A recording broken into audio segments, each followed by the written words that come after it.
Hello and welcome to the Slingshot Channel. This video is about finding the perfect crossbow.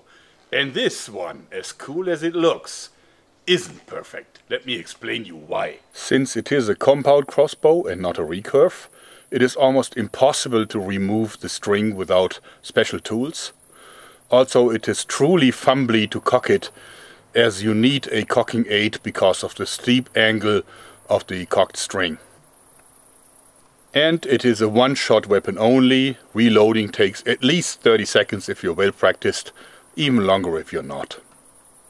See how steep that angle is? Impossible to do that with your fingers. So since there is no perfect crossbow on the market commercially available, here is my criteria for the perfect crossbow. Number 1, it needs to be recurve and powerful. Number 2, it needs to have a magazine, because I don't want to have a quiver of arrows with me. I want some arrows in a magazine. Number 3, I want it to be able to cock this thing very quickly. And also I want an option to make this easy to cock. So for those people that are not really strong, it is really essential to have a cocking aid. But I want one that is no fumbling. I want this whole reloading thing, no fumble. Okay. And then, of course, I also want it to be compact and good looking. So I sat down and designed one and made it, and here it is. Meet Jörg's perfect crossbow. Let me show you its features. So as you see, the design is pretty straightforward, although it looks a little different than other crossbow models on the market. First thing that springs to mind is that the crossbow limbs here are mounted above the rail, above the string, and not below like most crossbows. Well, that is because I attached a magazine. That's right. A magazine is built in that gives you up to 6 arrows that you can fire without any reloading. Also, what you can see is that there are these funny little extra strings here, and this piece here, and this is nothing else but an included winch with a locking lever here. So this means that you can cock the whole thing simply by pressing it against your chest and pulling back the string like this. Okay. But you can also, if you wanted to, use the built-in winch to do that for a more comfortable loading and also for people that don't have my bodily strength. I know, it sounds like bragging a little bit, but for my 52 years, I'm still reasonably strong. Alright, let's shoot it into the car door, see if it sticks.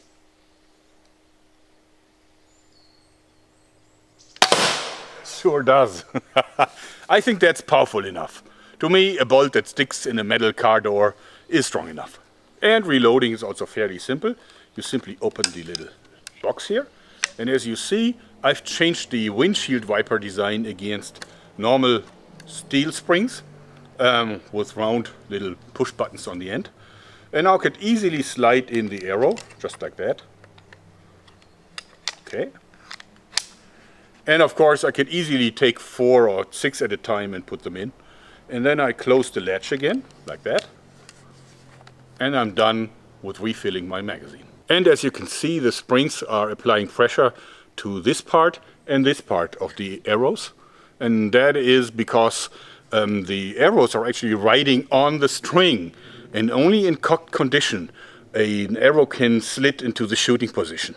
So it's like automatic. These are riding on the string as long as it's not cocked. And then only one of the arrows is in shooting position. Let's now talk about the built-in winch.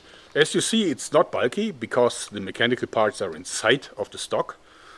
And they are actually winding up this paracord string here, which is in turn attached to this sled here. That's actually a wooden sled. You can also make it from aluminum and so on. And the sled has rubber bands that keep it now in the backwards position. Note that the winch has no built-in lever, but it is actually a 10mm nut here. So this means that you can cock it simply by using a standard wrench, like this one. Or you can use a ratchet, if you prefer that, like that. Or you can use a powerful battery drill, like this Makita, which in its first year easily does 50 Newton meters. So you can do it like that. So let's wind up the crossbow. Put this on. And then first we can simply turn it around like this, because in the beginning it is very easy. And I like to put this like on my leg and then go like this. And then towards the end you can use the Ratchet feature, because then you're in like a better position ergonomically. Okay. And now you can see that the trigger has engaged. I can remove the nut now, like this. And now comes the trick where I attach rubber bands to the sled, because one pull and the sled is back in its reset position. Wow! I also like that you can easily cock this in a sitting position. So all you really have to do is put whatever you want to use for cocking it back here. And then start winding. You see, it's very, very, very easy. And we're done. Remove it. Let go. And fire. And then go for one more.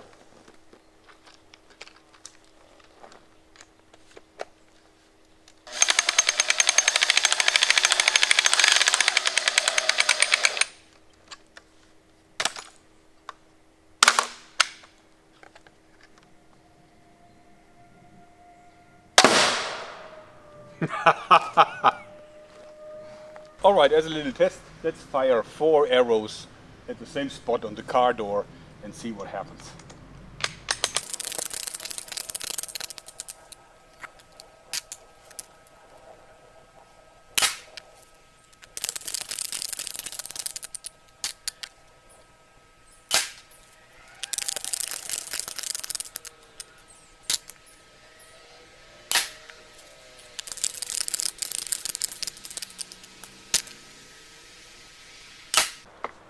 Alright, I think that wasn't so bad after all. Keep in mind it's a homemade crossbow. So is this the perfect crossbow? Well, it's getting closer. It's not perfect yet, and I'll show you what needs to be enhanced. First of all, I think it would be really cool if an electric motor could be integrated into this thing, so that you can really cock it by pushing a button. And I actually bought this electric power ratchet because I thought it could do the job. It's supposed to have like 47 nanometers, and that would be strong enough, but it is really an impact wrench. So this means it's not applying continuous force, but it's hammering down on the nut. So this is what happens. As you see, nothing happens. Just because on something that spins back, it is useless. You can use it for normal nuts and bolts, and it works quite fine. But for this, it's useless. It is also still a bit too bulky. Well, I made it from wooden boards, therefore I'm actually giving up some opportunities here. But on the other hand, keep in mind that this actually has to have some room between the string and your hands when you hold it. Therefore I'm really using the space that you need for any crossbow to put in the arrows. And also I think this could be a lot thinner if I would make it like from aluminum or from, I don't know, carbon fiber or something. Would this concept also work for compound crossbows? Sure, why not? You can do it if you want it. You have the disadvantages that I have already explained, but if you are ready to accept that, why not? Will I patent that? Of course not. I never do patents. I hate patents and patent lawyers and so on. Instead, I'm again giving this invention into public domain. So for all commercial and personal reasons, whatever, people are allowed to take parts of this or the entire thing and make it and sell it and do whatever they want with it. There's one thing that nobody can do with this anymore, patent it, because now there is prior art, this video. As you may have noticed, some parts are now made from aluminum, like the trigger sear part and also the parts that hold back the sled. And that is, and also the sprocket that is inside here. And that is because these parts are too thin to seriously be made from wood. Even plywood would not hold the force for long. It works for a while, but then after 10-15 shots, these parts give up. Can this be made into a full auto design? I have my doubts. I don't really think that the winch method has the potential for that, because it would be mechanically very challenging to keep all this self-resetting and so on working. Therefore, I think this is ideal for a repeating crossbow, but not for a full auto crossbow. Why do these poke out for so long? Well, that's because I want an even winding. Look how it looks like when I've fully wound it up. As you see, now it's completely spooled up, and as you see, there's enough room for all of these windings. This means that the force is not getting increasingly harder, but it's even until you reach the end of the cocking position. It's so much fun, I simply can't stop shooting this thing. Is this an entirely new invention? No, it's not. All of the pieces actually have been done before. For example, there are crossbows on the market with an integrated winch, although those usually still require some amount of fumbling because they're often not self-resetting and so on.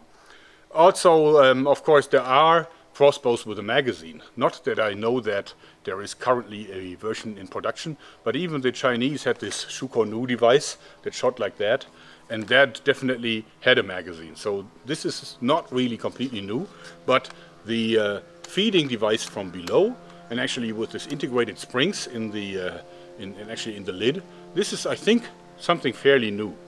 Also, the self-resetting winch, I think, has a new element in it, and the sled that is guided through this upper rail here. And also, of course, the method to just put the limb above the arrow so that you have room for these extra long arrows inside here. So, for me, that is the best crossbow that I've ever built. And if you have ideas about how to improve it further on, let me know, because otherwise, that's it for today. Hope you liked it. Thanks and bye-bye.